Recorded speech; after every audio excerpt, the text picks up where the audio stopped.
السلام عليكم واهلا بيكم في حلقه جديده على قناه مارفل تيم. معكم حمدي عماد، وده فيديو تحليل الحلقه الخامسه من مسلسل ذا فالكون اند ذا وينتر سولجر. ويلا بينا نبدا. في البدايه بنستكمل بعد احداث نهايه الحلقه الرابعه على طول، ونشوف ووكر وحزنه على موت لامار وان هو حاسس انه السبب. بس بيدخل عليه سام وباكي وبيعرفوه ان اللي عمله ده غلط، بس طبعا هو بيبرر ان اللي قتله ده هو اللي قتل لامار. بس طبعا الكل عارف انه مش هو، وانه مش عايز يعترف بغلطه. وسام بيقرر انه لازم يرجع الدرع، وبيحصل الفايت اللي تحسه قالب على الفايت الاخير من فيلم اند جيم، لما فالكون راح ياخد الدرع من على الارض ووكر زقه. المشهد ده شبه مشهد ايرون مان وثانوس لما كانوا بيتسابوا على الجانتلت، وبرضه هما بيشيلوا الدرع من ايد ووكر. بيفكرني برضه بالفايت على كوكب تايتن من فيلم انفينيتي وور، وفي الفايت ده بيبان مدى قوه ووكر وجنونه بلقب كابتن امريكا. وحتى سام وباكي ما عرفوش ياخدوا الدرع غير لما كسروا له ايده، وده كان متوقع لان كان ظاهر قبل كده في التسريبات ودراعه مربوط زي ما هنشوف قدام. بعد كده بنرجع للمعسكر اللي كنا فيه في الحلقه الرابعه، بس بيتم اخلاؤه من طرف مجلس الجي ار سي، وبنلاقي توريس هناك وبيحصل حوار بينه وبين باكي، واللي كان بيقصد بكلامه مشهد الطياره من الحلقه الثانيه لما ما فهمتش الكلام. وبنلاقي ان سام بيسيب الاجنحه اللي كان قاطعها ووكر في الفايت اللي قبله، وده اللي بيدي ريفرنس واضح للكوميكس واللي اتكلمت عليه في الحلقات اللي فاتت، وهو ان توريس بقى فالكون في الكوميكس بعد ما سام ويلسون بقى كابتن امريكا. وغالبا ده اللي هيحصل في الام سي يو بس قدام. بنشوف مؤتمر الاعلان عن سحب اللقب من جون ووكر، وطبعا هو معترض على الموضوع وشايف ان كل الحاجات اللي عملها في الحياه العسكريه المفروض تشفع له في موقف زي ده. وبعد كده بنقابل الشخصيه الجديده اللي ظهرت واللي اسمها كاونتس فال، ودي في الكوميكس هي اللي ضمت شخصيه سيلفر ساموراي لمنظمه هايدرا، ودي الشخصيه اللي ظهرت في فيلم ذا وولفرين، واللقب بتاعها في الكوميكس هو مدام هايدرا. ودي شخصيه غريبه اساسا، هي من روسيا وانضمت لشيلد، وفي فتره نيك فيوري كان بيحبها ومحدش كان يعرف انها روسيه، وبعد كده انضمت لهايدرا لحساب شيلد، ومتعرفش انتمائها رايح فين وجاي على فين. ممكن تطلع هي الباور بروكر، خصوصا لما قالت لوكر انها عرفت انه اخذ المصل، وبتقول له ما يقلقش على انه يرجع الدرع للحكومه لان اساسا ما يخصهمش. طبعا كلنا عارفين الدرع معمول من فايبرينيوم مسروق من واكاندا. نروح بعد كده لسام واللي راح يقابل ايزيا، وكان واخد الدرع وفي اعتقاده ان ده هيفرحه، بس بيتفاجئ ان ايزيا مش متقبل لفكره ان شخص صاحب بشره سمراء ياخد درع كان ملك لشخص ابيض. وايزيا بيحكي لسام على قصته اللي فيه شبه كبير بينها وبين الكوميكس، باختلاف انه اتسجن بسبب انه راح ينقذ اصحابه اللي اتاخدوا اسرى لما كانوا طالعين في مهمه، وهو هرب من المنشاه اللي كان فيها، ولما حررهم ورجع اتحبس لمده 30 سنه. والجزء ده من قصته شبه جزء من قصه ستيف في فيلم كابتن امريكا ذا فيرست افنجر، لما راح يجيب الاسرى من غير ما يقول لحد برضه، بس لما رجع اتعامل كبطل. ونروح لسيكوفيا اللي ما شفناهاش من فيلم ايج اوف الترون، وزيمو كان بيزور النصب التذكاري اللي ذكره في الحلقه الثالثه، ونشوف انه غير رايه ومش هيقتل باكي، ونشوف نفس الكلام ده من باكي انه مش هيقتله، وان خلاص ما بقاش في مشاكل بينهم. وزيمو مسح اسمه من كتاب باكي، بس بيتم تسليمه للدورة ميلاجي، وايو بتقول له انهم هيودوه للرف، وده السجن اللي ظهر في فيلم سيفل وور واللي تحت اداره ثاندر بولت روس، واللي في توقعي ان هتلاقي فيه اعتى مجرمين الام سي يو، ممكن حتى يكون جواه ابومينيشن اللي ظهر في فيلم زي انكريدبل هالك، والفيلم ده من ضمن الام سي يو بالمناسبه عشان في ناس كتير ما تعرفش. المهم ان تم تاكيد ظهور شخصيه ابومينيشن في مسلسل شي هالك.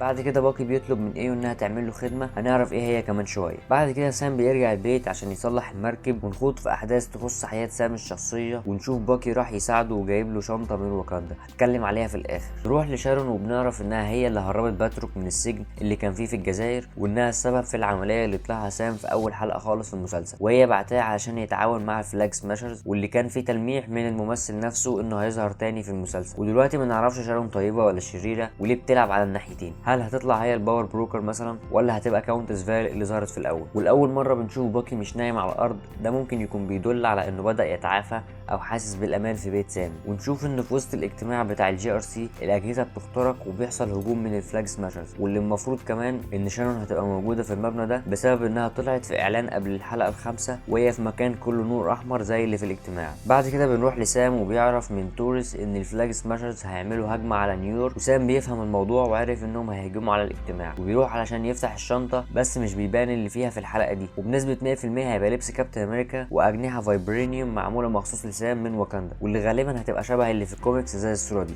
ونروح لاول بوست كريدت سين في المسلسل، وبنلاقي ووكر بيعمل درع خاص بيه، وبيبدا المشهد بصوت دق على الحديد واللي فيه شبه كبير من مشهد صناعه اول بدله لتوني ستارك في فيلم ايرون مان 1، وبيطلع انه بيعمل درع خاص بيه، والدرع ده ظهر في اعلان صغير كان نزل قبل كده وشكله كان مختلف. وبس كده تكون خلصت الحلقه. تعليق ان الحلقه كانت حلوه جدا الصراحه، بس مش عارف احدد اذا كانت احسن من الرابعه ولا ممكن تكون في نفس المستوى. وبس كده، اشوفكم الحلقه الجايه، سلام.